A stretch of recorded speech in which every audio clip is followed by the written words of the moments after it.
There's a man standing right in front of you. Nothing unusual, just a man. Then he starts laughing. Really laughing. It's the kind of laugh that spreads before you even know the joke.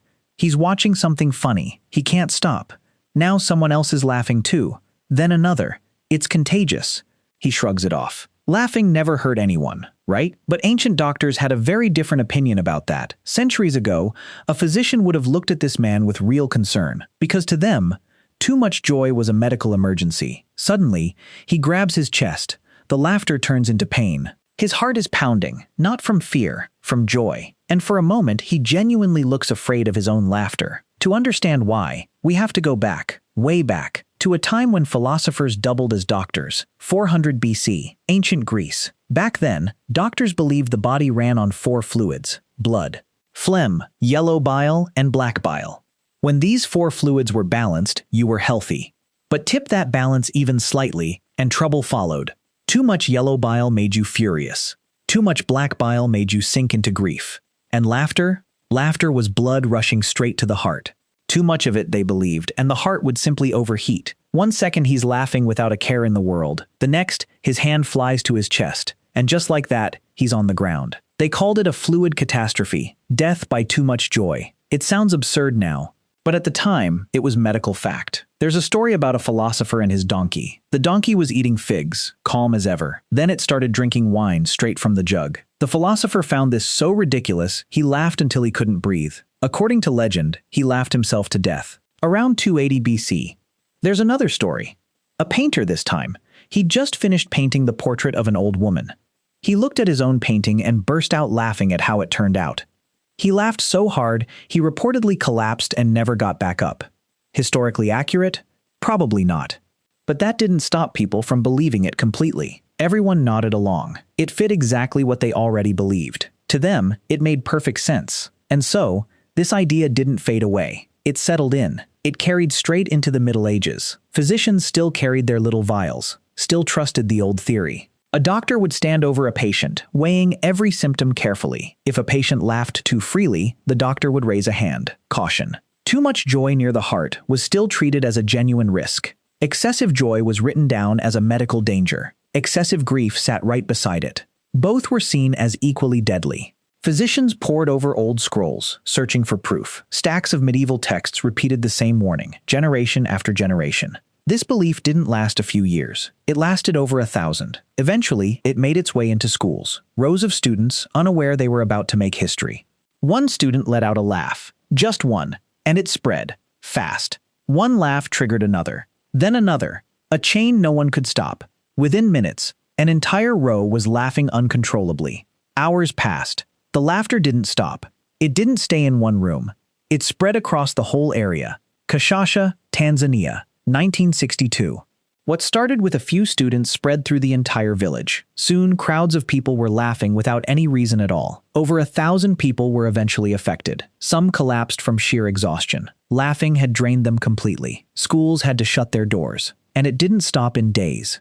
It lasted for months. Researchers arrived trying to understand what was happening. Something was clearly overwhelming people's minds, not just their moods. They eventually named it mass psychogenic illness. It wasn't a virus. It was stress, expressing itself as laughter. It had nothing to do with curses or spirits. So the real question became, why laughter of all things? Because sometimes, laughing isn't fully a choice. It behaves almost like something contagious, passed from person to person. And once it starts spreading, it's hard to contain. Eventually, exhausted and breathless, people simply had to stop. Which brings us into the age of modern medicine. Hospitals now had the tools ancient doctors never dreamed of, and they turned their attention to the heart itself. They found something real. They named it Takotsubo cardiomyopathy. Under intense emotion, the body floods itself with stress hormones. These hormones can genuinely shock the heart. Patients would arrive clutching their chest, terrified something was seriously wrong. Doctors gave it a simpler name, broken heart syndrome. It usually followed devastating news. Grief, loss, shock. The heart's muscle would visibly weaken under the strain. But here's the twist. It wasn't only grief that caused it. Picture a surprise party. Balloons, confetti, everyone thrilled. Someone throws them a party they never expected. The moment hits them like a wave of pure joy. Their heart, flooded with the same stress hormones, reacts instantly. And just like that, Mid-laugh, their hand goes to their chest. Doctors call this happy heart syndrome. Grief and joy, it turns out, can trigger the exact same reaction.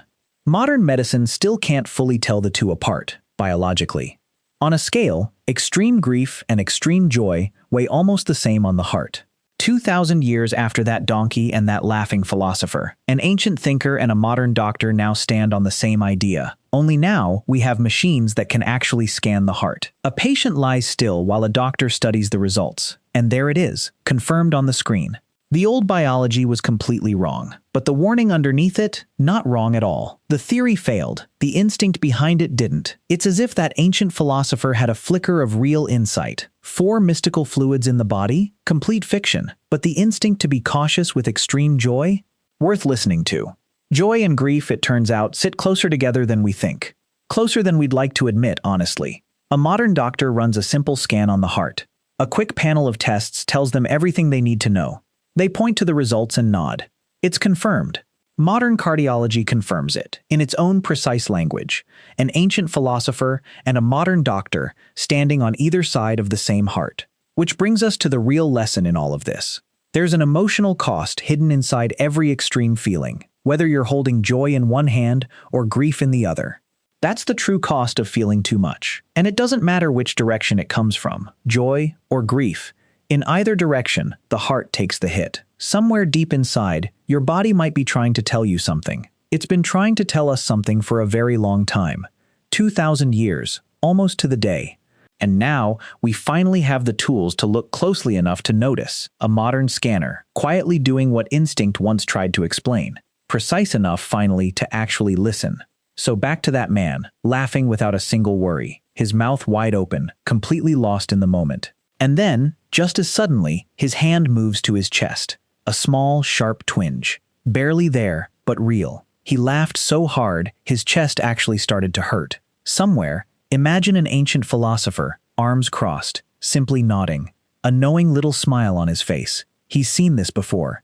Somewhere, a Greek doctor is nodding along too, his eyebrow raised, like he already knew this would happen. He didn't understand the biology behind it. His question mark simply faded. He didn't need the answer. But somehow, he still knew. He gestures gently toward a chair. "You should probably sit down," he says quietly. And so, the man sits, hands still resting on his chest. 2 figures now, one ancient, one modern, standing side by side. Between them, a single heart, beating slow and steady again. 2,000 years apart. One truth, connecting them both. Thanks for watching. So, still think laughter is harmless?